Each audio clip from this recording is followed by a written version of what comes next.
citizens. So the reason for the moratorium is that there is a proposed battery project for a 150 megawatt battery energy storage facility right off of Main Street, and it is in the Prostate Craig Street area.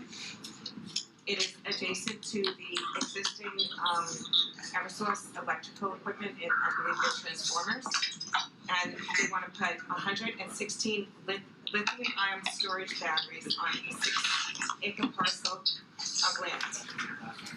If I could just interrupt, I'm sorry, but that's something, this is the project, Cranberry Point, this is a project that's already been approved by the planning board. Yes, but it has not been approved by the state. It has not been approved by the state, therefore we're bringing it forward and bringing it to Okay. So Amy, how do we handle this? We have Cranberry Point, it's a battery storage facility. I believe we approved that, I think probably a couple of years ago now. It's been a while. And then they came before us a few months back for minor modification. So I know that Tom, at the beginning of this, talking about these articles, spoke that facilities like this that had already been approved by the planning board couldn't be affected by a moratorium. That is correct, under 48 of section 6. Well, if I may, Okay. actually, Cranberry Point actually agrees with us that if this moratorium passes, that it would stop the construction of it. If I could read a letter that they sent the select board, I'll read just a paragraph. I am writing with respect to the 10 residents town meeting warrant article petition that would place an 11.5-month moratorium on battery storage facilities in the town of Carver. This petition would prohibit the construction of any battery storage project until March 26, 2023.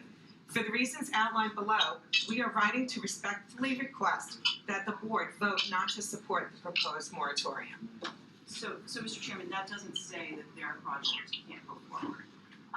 So under 48 section 6, if there's a permit that's been issued and it hasn't been appealed, prior to the first notification of 48 section 5 public hearing, then it's a pre-existing it would be a pre-existing use, so it won't affect it. Perhaps it might affect any kind of funding or state permit, but with the zoning bylaw, it will not impact it. It seems that this is more. I'd like to speak, please. Okay, let's we're one at a time. I'll get to you. If you could just hold on. Did you have anything more to say? No, that's just All my right. opinion, my legal opinion. So we're saying that even though the planning board approved this, you feel that it won't affect this, but it might affect. Not necessarily, not from the local permitting level. It's already been permitted. I don't know what will happen at the state. I don't know what will happen with their funding. That's not in our purview, and it most definitely will prohibit permitting of an additional facility in the next 11.5 months. Okay, so all right, and we haven't had any contact with or correspondence with Cranberry Point. I don't even know if they know about this proposed moratorium. The letter sheet. Okay, Just all right. I'll let you go then if you can explain that. I think that if we vote yes to stop it, I think we can be successful to stop this project and let the town of Carver really vet, make sure that it's safe for this town, make sure that it's the right thing for our town. As a community, our voice, it can be loud.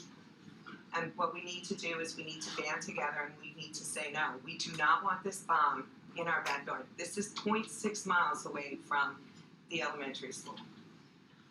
There are 975 homes around it. 500 of them are within 1,000 feet, 800 to 1,000 feet.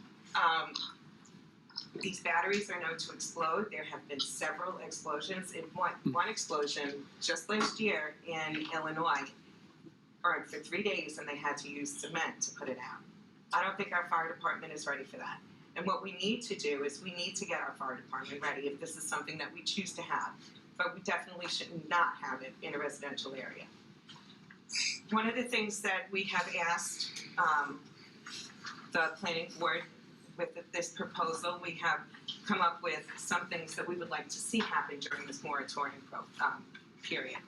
We would like to get a third party to come in and vet for a hazard analysis, mitigation analysis, and an environmental impact analysis. If they have to put it out with water, that water it causes gases to go up into the air, and the gases are poisonous. We need to know what the escape route will be. We need to know how they're going to evacuate not only the tenants that are direct abutters, but also in the historic district, at the schools, at town hall. And we want to be, whoever wants to join Carver Concerned Citizens, we want to be fully involved in this. We also would like to know, we want proof of full liability, so that if anything does go wrong, that we know who is going to be responsible for loss of life, for our water being contaminated. We want them to insure every single fireman for not less than $2 million in case they lose their life fighting this bomb. They are blowing up. This is something important. This is something that you know, great, it's making money. It's not making money for Carver. We're not going to see any of that money. And you're putting it in an area where there are already transformers. So I would request that everybody vote yes on the 12th. Anybody else? Well, thank you. Yeah, go ahead. If you could come up and speak.